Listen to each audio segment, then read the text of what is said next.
Olá, meu nome é Amanda, eu sou mestranda do Programa Multicêntrico em Ciências Fisiológicas e eu vou dar continuidade na aula sobre mobilidade gastrointestinal, absorção e digestão, com foco na absorção dos nutrientes.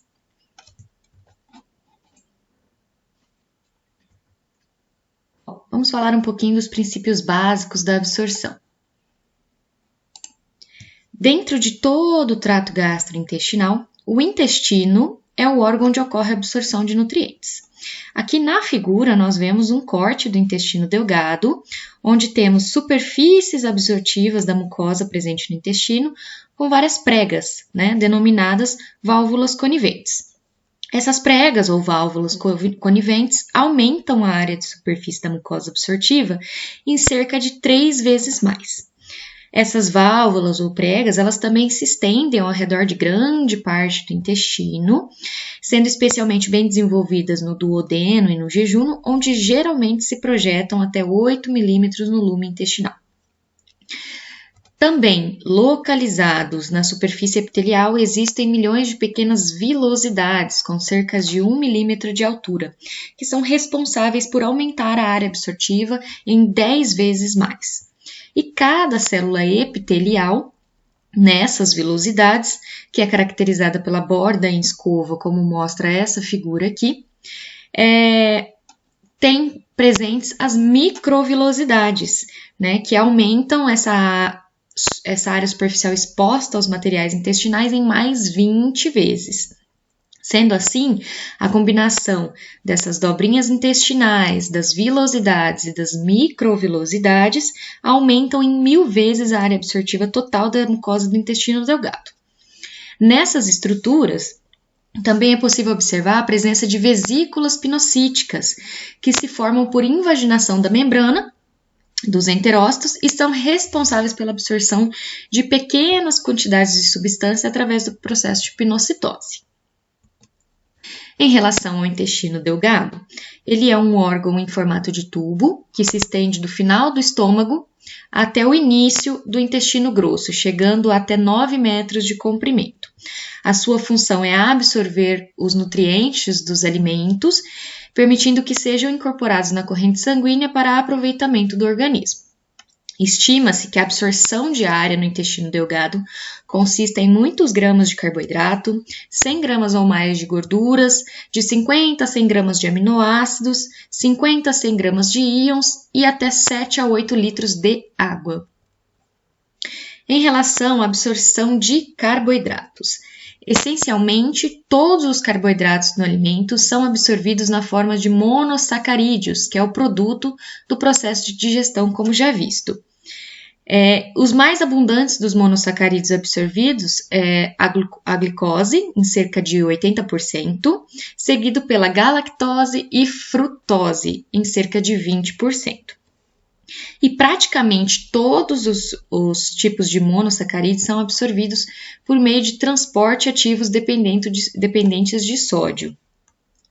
A absorção de glicose, então, ela vai ocorrer por um processo de cotransporte, que é ativo, e ocorre contra um gradiente de concentração, requerendo energia para isso. Esse processo ele é mediado por um transportador dependente de sódio, na qual o movimento de entrada da glicose na célula é acoplado ao gradiente de concentração do sódio. E esse transportador é conhecido como o SGLT1. Ou seja, para que a glicose consiga entrar na célula, ela depende do gradiente de concentração do sódio. E por isso é um transportador sódio dependente. Nesse SGLT1, a proteína transportadora ela vai possuir afinidade pela glicose ou pela galactose e atua de maneira sequencial, transportando através daquela borda em escova que nós vimos anteriormente, até entrar no enterócito. E ele requer para isso 2 moléculas de sódio para cada uma molécula de glicose ou galactose. Existem também outras proteínas de transporte que são responsáveis pelo transporte de glicose, que são as GLUTs, né? Que normalmente vão de 1 a 14. Eu trouxe as principais aqui para mostrar para vocês. A GLUT1, por exemplo, ela é abundante na maioria das células, inclusive no interior dos enterócitos. A GLUT2, por exemplo, ela é mais abundante no fígado, pâncreas, hipotálamo, membrana do intestino delgado. A GLUT3, ela está presente mais nos neurônios, na placenta. E a GLUT4, que é abundante no tecido adiposo e músculo esquelético, tem uma particularidade que ela é dependente da insulina para promover o seu recrutamento. E diferentemente da glicose e da galactose, que são absorvidas por transporte dependente de sódio, a frutose, por ela ser estruturalmente diferente, ela não possui absorção dependente de sódio. Ela move-se através da membrana por uma difusão facilitada, através do transportador GLUT5. Em relação às proteínas, as proteínas, depois da digestão, elas vão ser absorvidas através da membrana luminal das células do epitélio, sob a forma de dipeptídeos, tripeptídeos e aminoácidos livres. Esses aminoácidos livres e peptídeos são captados pelas células do intestino quando se ligam nas membranas da vilosidade, das microvilosidades, com a proteína transportadora específica, né, que requer também uma ligação de sódio para que esse transporte ocorra. Há pelo menos 4 distintos sistemas de transportes de aminoácidos e peptídeos. Essa multiplicidade, né, essa diferença dessas proteínas, ocorre por causa da diversidade das propriedades químicas dos aminoácidos e dos peptídeos. Por exemplo, há um sistema específico de transporte de aminoácidos neutros, de aminoácidos básicos, de aminoácidos ácidos e um sistema de transporte para prolina e hidroxiprolina. Quando ocorre essa absorção, né, então já dentro da célula, os dipeptídeos eles vão ser hidrolisados no citosol, produzindo os aminoácidos, né, vão ser quebrados pelas peptidases. E antes de serem liberados aqui no sistema porta, onde somente são encontrados aminoácidos livres, eles são metabolizados pelo fígado ou liberados na circulação sanguínea, né? Esses pequenos peptídeos aqui, pequenos peptídeos que são transportados intactos, são absorvidos por transcitose, após se ligarem a receptores da membrana aqui na superfície epitelial do intestino. Só que tem uma particularidade, né? Esses peptídeos, eles podem acabar atuando como antígenos e desencadearem reações alérgicas, principalmente por sua estrutura, né? Então, aqui vocês veem que ele atravessa toda a membrana e vai para a corrente sanguínea ou para o fígado para ser metabolizado, praticamente intactos. Em relação às gorduras, elas são absorvidas como monoglicerídeos ou ácidos graxos livres, como produtos finais da digestão. Esses monoglicerídeos e ácidos graxos livres são incorporados em uma micela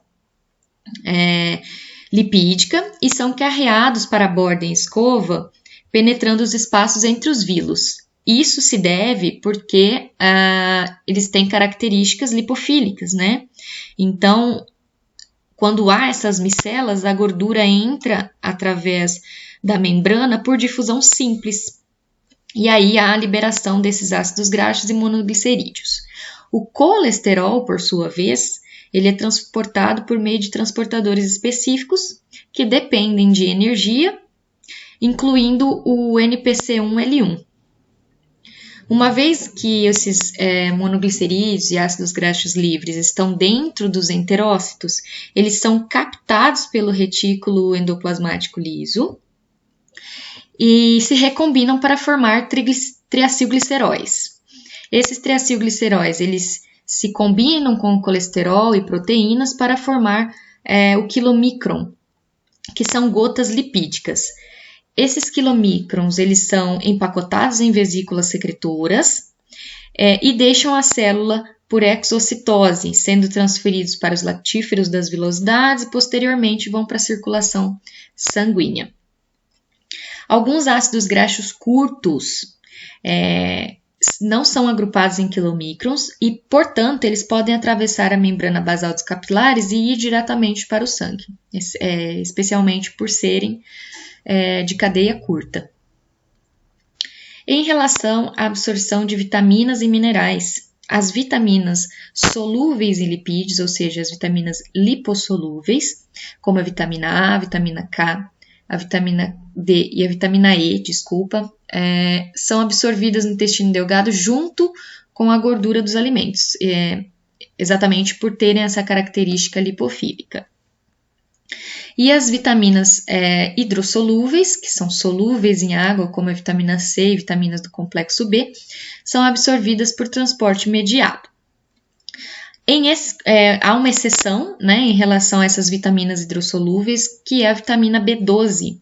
A vitamina B12 ela é específica porque ela precisa de um transportador intestinal, que é encontrado apenas no ilho, e somente vai reconhecer essa vitamina B12 quando a mesma está combinada com uma proteína denominada fator intrínseco, que ela é secretada no estômago durante a digestão. Então, a vitamina B12 ela necessita de um transportador específico. Já a absorção de minerais, né, geralmente ocorre por transporte ativo, sendo particularmente o ferro e o cálcio possuem absorção ativamente reguladas, ou seja, para ambos os minerais, um decréscimo na concentração do mineral no corpo leva ao aumento na captação no intestino. O ferro, por exemplo, ele é ingerido através da fonte animal como um ferro M ou de fonte vegetal como um ferro ionizado. O ferro M é prontamente absorvido por endocitose e dentro da célula ele é convertido em ferro ionizado através de ação enzimática. E o ferro ionizado dos vegetais, ele é absorvido por cotransporte apical com hidrogênio pela proteína DMT1. E no final, esse pool de ferro ionizado deixa a célula por transporte por um transportador denominado ferroportina.